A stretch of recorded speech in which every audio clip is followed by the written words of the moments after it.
Big transmission lined up for you today. It is amazing the level of tyranny I've got here in my stack we're going to be covering.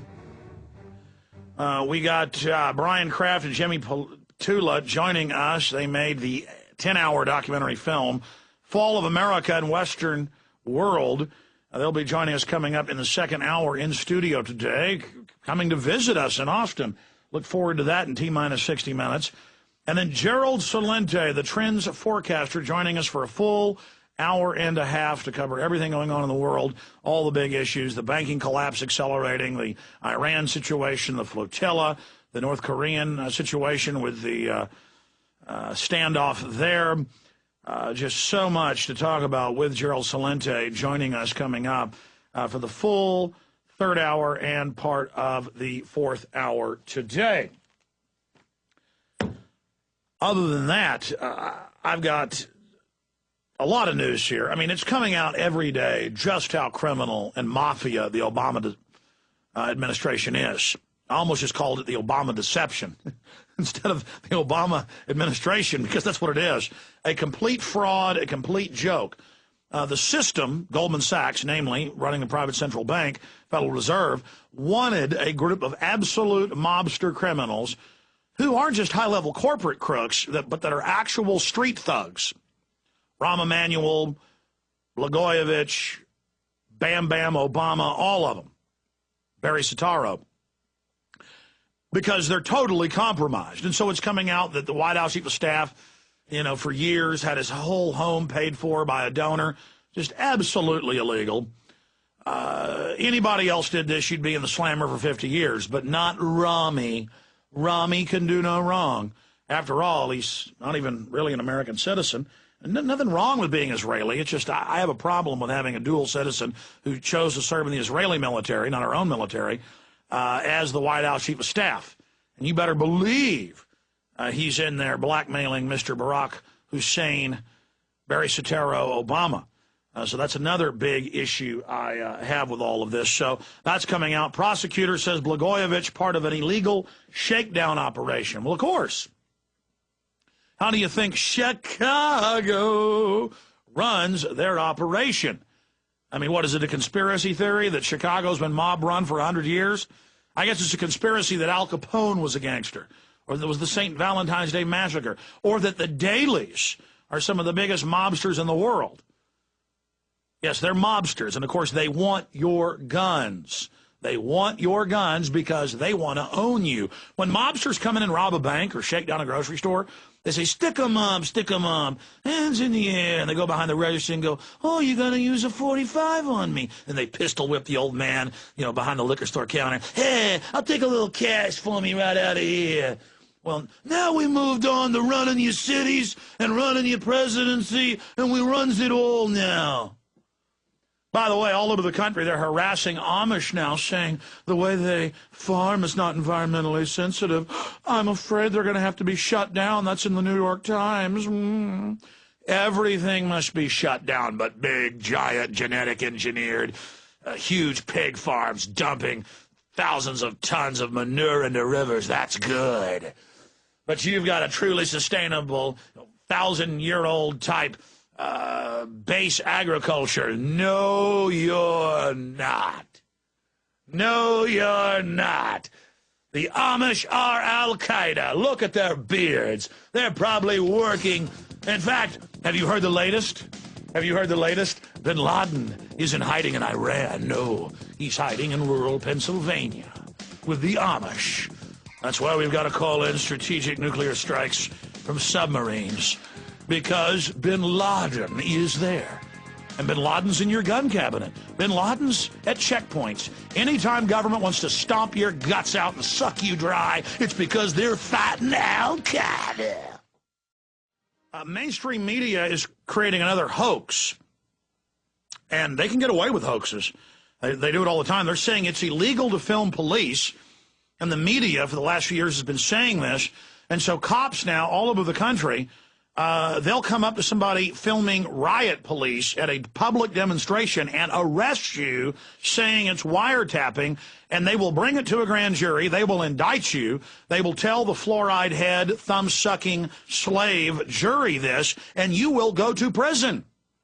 Land of the free, home of the brave. You can't film God government, but God government can license plate scan you, face scan you, thousands of cameras up in every city, tracking everywhere you go, government listening to you without warrants, arresting citizens secretly, torturing them. The president can go on TV, the former president, and say, yes, I still support torture. I would do it all over again on television last week. And then remember, scores of people, more than 30 people, went to prison for torturing in Afghanistan and Iraq for following the orders. And one of them tried to use that in court from Afghanistan, and they were charged with the Patriot Act to gag them from using the memos from the White House ordering them to torture. So that's freedom. You're ordered to torture, you torture, and then you go to prison, and the president comes out and says, I like ordering torture, and he doesn't get in trouble. See how that's upside down? That's like saying, we arrested this mafia hitman for murdering someone. He shot him 4 times when this local other mob boss walked out of his coffee shop and was getting in his Mercedes. And Don Julio, or whatever his name, gave the order, but he's not in trouble. And Don Julio admits that he gave the order for his hitman, his mechanic, to go kill this other guy. But we're going to throw the mechanic, the hitman, in prison. But even though Don Julio admits he gave the order and paid for it, he's not going to get in trouble. And Don Julio is going to go on television. Don Bush, Don Shrub, Don W. is going to go on television and brag about it. Nothing's going to happen. By the way, I happen to know the Supreme Court rulings. I happen to know the state rulings. That's how the government can film you without a warrant in a public place, because there's no perception of privacy. Okay? But these idiots that get charged end up plea bargaining. The cops know full well, and I've got the 3 states. I mean, I have the article here that's deceptive. It says in 3 states it's illegal to film cops, even in public. And it talks about a guy on a motorcycle who was, it's very popular with motorcyclists to put a little mounted camera, a big mounted camera on his helmet. He was filming himself driving recklessly. I wouldn't have been against the cops arresting the guy, if they think it was reckless. But no, they don't arrest him. They give him a ticket, and then they see it on YouTube later, and now they've indicted him with a felony when the guy's already filming himself. Before the cop pulls him over, the plainclothes cop jumps out, has a gun, makes himself look like a scared buffoon. Then the guy puts it on YouTube, and they arrest him for it, with a big camera mounted on his head that a 2-year-old would know was a camera. And they say it's wiretapping. Wiretapping laws are for someone coming up to, say, their ex-wife's house and going to the phone box and putting alligator clips on a tape recorder. That's when they pass these laws, and listening to what goes on in your house. It's illegal to go up to somebody's window on their property and stick a camera up to it and take photos of, say, a woman in her own bathtub. That is a serious crime. Eavesdropping, wiretapping, whatever you want to call it, okay? Some states it's a felony, and it should be, okay? Who wants perverts looking through your window? But it is not against the law to videotape police. Now, it is against the law to if police are, say, got somebody spread eagle, I think they may have a weapon or drugs or something, and you come over and get in their space and distract them. You get up, say, within 20 feet, and they say, you're disrupting our operation, get back. Then you could be arrested if you don't get back.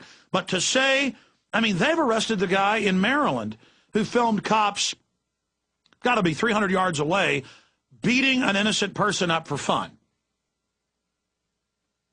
They're arresting people. I've seen cases where the police come to somebody's door, beat them up, and the business owner has a surveillance system on their gas station, and the people put it on YouTube, and the cops arrest them. I've seen cases where cops are caught stealing or beating somebody up or cheating on their wife, and it ends up on YouTube, and they arrest the people. This is thuggish, this is criminal, and I'm calling the police agencies out that do this as filthy, degenerate criminals. You are tyrants, and you disgrace your uniform and America. It is disgusting. Okay, that just happens to be one of the articles in my stack that when I read it, they're just everywhere. And the headline is, let me get it here, Are Cameras the New Guns? Well, yeah, I have footage from 3 years ago. It's in the film Truth Rising that I made, totally action-packed. It's about activists on the streets. And they've got a permit, even when you go and lick the boots and get the permit in New York and got the little piece of paper. I've been there when the cops try to deny our little permit. They turn our right into a privilege, and they're like, I don't think I'm going to let you today. Are you talking back? I'll take you to jail right now, punk. You are here on this earth for one reason, and that is to pay my paycheck, slave. You understand? It's even worse than that, the video we've got. But, and they walk over to two We Are Changers, and they say, turn your camera off, or we're going to say it's a gun and that your backpack's a bomb. I knows it's not a gun. I knows it's not a bomb, but you're going to be 30 days in the hole. Eh?